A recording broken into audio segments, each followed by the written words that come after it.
The slides are not there to help you remember what to talk about. You invite people to read your slides instead of listening to your speech. Present it in a very easy and digestible way.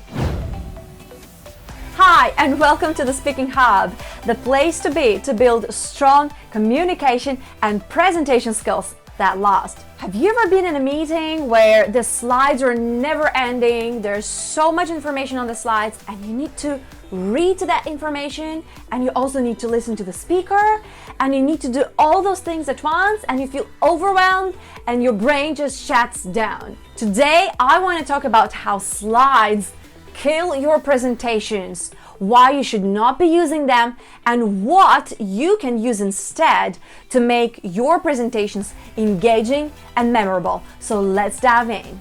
Let's start with this. Why do we need slides?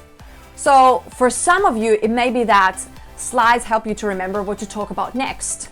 Or maybe there's so much information that's easier for you just to get all that information in bullet points and just to read from the slides and to follow all those bullet points one by one, and it feels like the slides support you. But trust me, lots of slides and lots of information kill your presentation. Here's why.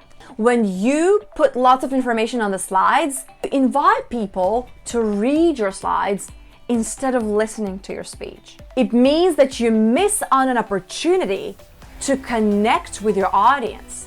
Because when you show them the slides, it basically means you guys don't listen to me, just read the slides, and everything you need is on the slides. But that's not what you want. If you want to build that connection, if you want to inspire people to take action, to persuade, then you cannot put that responsibility on the slides. This responsibility is on you, and you need to take it seriously. So how can you present if you don't have slides? One thing that you can do is you can use the board.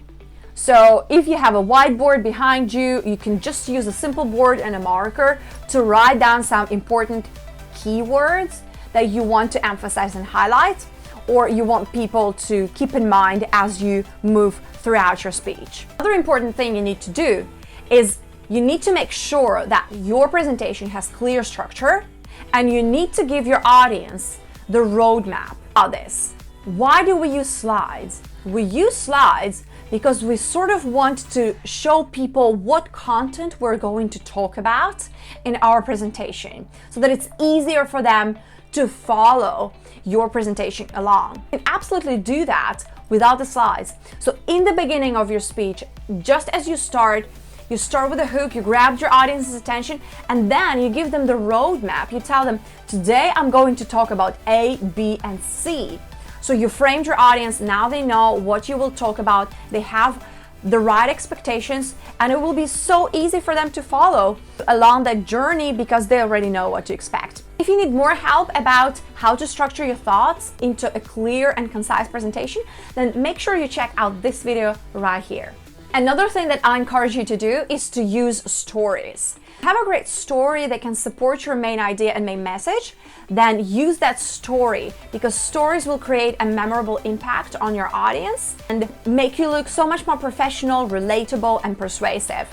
If you need more guidance on how to make a great story, make sure you check out this video about 5 important tools on how to craft a memorable story. So if your speech is packed with lots of data and numbers, make sure that you put those numbers inside of a story so that instead of just dumping all the data and statistics on the minds of your audience, present it in a very easy and digestible way. As a speaker, it's your job and responsibility to make every content that you share with your audience easy to understand and easy to remember. Speaking with stories, the best way to do that. If you absolutely feel like you can't do without slides, then follow these rules when you craft your slides so that they are memorable and add value to your presentation rather than detract from the value of your presentation. So here's what you need to do. First of all, make sure that your slides are not crowded. What I mean by this is should not be overwhelming. There should not be too many words and information on one slide. I would usually recommend not to have more than 5 words on one slide. If there's lots of information you need to share, just write the keywords. You can do bullet points, but only the keywords, not long sentences, not paragraphs, for God's sake, just the key words, the most important ones.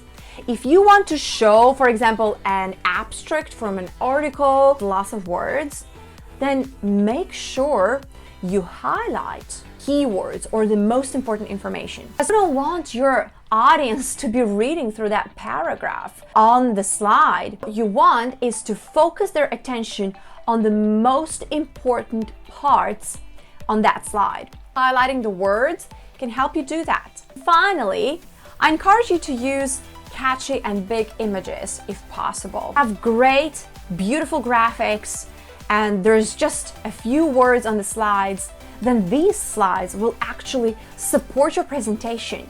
Remember, slides are not there to help you remember what to talk about. Slides should be there to support your presentation and help your audience to get the message you are trying to communicate. Deeply in my heart, I wish that you speak with engagement, with a lot of enthusiasm, that you connect with your audience and deliver those amazing, memorable speeches. That's why this lesson about slides is so important. If you want to connect, reduce the slides and build connection with your words and stories. I hope this video was helpful for you.